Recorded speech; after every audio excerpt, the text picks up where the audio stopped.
Hello. എൻ്റെ വീടിൻ്റെ അടുത്തുള്ള അമ്പലത്തിൽ ഉത്സവത്തിന് 10-11 ദിവസമാണ് കേട്ടോ പരിപാടി. ഇത് കാണുന്നത് ലാസ്റ്റ് ഡേൻ്റെയാണ്. നമ്മൾ ഫസ്റ്റ് തന്നെ പോയത് അന്നദാനത്തിനായിരുന്നു. അത് കഴിഞ്ഞ് നേരെ തൊഴുതാൻ കയറി. തൊഴുതി ഇറങ്ങി അവിടുത്തെ പഞ്ചവാദിയും ശിങ്കാരിമേളവും കൊട്ടും എല്ലാം കഴിഞ്ഞിട്ടാണ് വീട്ടിൽ പോയി. എല്ലാ ദിവസവും നല്ല നല്ല പരിപാടികളായിരിക്കും. തവണയും അതേപോലെ എല്ലാ ദിവസവും നല്ല പരിപാടിയാണ്. ഉച്ചവരെയുള്ള പരിപാടികളൊക്കെ കണ്ടിട്ടായിരുന്നു വീട്ടിൽ പോയിട്ടുണ്ടായിരുന്നത്. പിന്നെ ഫ്രണ്ട്സൊക്കെ വീട്ടിൽ വന്നത് കാരണം കുറേ നേരം അവരുടെ അടുത്തൊക്കെ സംസാരിച്ചിരുന്ന് പിന്നെ വൈകുന്നേരത്തേക്ക് റെഡി ആവാൻ വേണ്ടി ഞങ്ങൾ പോയി.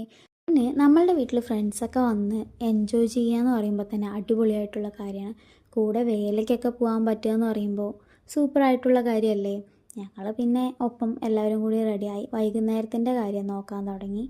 റെഡിയായി വേഗം അമ്പലത്തിൽ പോയി തൊഴുതി ഇറങ്ങിയതിന് ശേഷം ഇവിടേക്കായിരുന്നു വന്നിട്ടുണ്ടായിരുന്നത്. പിന്നെ ഇതിലിരിക്കണം എന്ന് ഒരാൾക്ക് നല്ല നിർബന്ധമായിരുന്നു.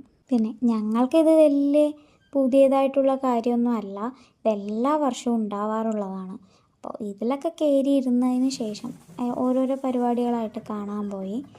അതിൻ്റെ ഇടയിൽ ഞങ്ങൾ ഉള്ളിലോട്ട് അകത്താക്കുണ്ടായിരുന്നു കുറേ സാധനങ്ങൾ, ഐസ്ക്രീമും കാളനും അതേപോലെ പല സാധനങ്ങളും നമ്മൾ ഉള്ളിലോട്ട് അകത്താക്കുണ്ടായിരുന്നു.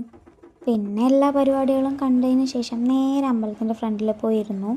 അത് കഴിഞ്ഞ് എല്ലാ പരിപാടികളും കാവ് കയറിയതിന് ശേഷമാണ് നമ്മൾ വീട്ടിൽ പോകാറുള്ളത്. അപ്പോൾ ഇത്തവണത്തെ വേലയും അങ്ങനെ കഴിഞ്ഞു. നമ്മൾ വീടെത്താൻ വേണ്ടി 12:30 എല്ലാം കഴിഞ്ഞ് വീടെത്തുമ്പോഴേക്കും നല്ല ടയേർഡായിട്ടുണ്ടായിരുന്നു. ഇനി ഓരോരുത്തരുടെ മനസ്സിലും അടുത്ത തവണത്തെ ഉത്സവത്തിന് വേണ്ടി കാത്തിരിപ്പായിരിക്കും. അപ്പം അത്രയേ ഉള്ളൂ. അപ്പോൾ ഓക്കെ, ബായ്.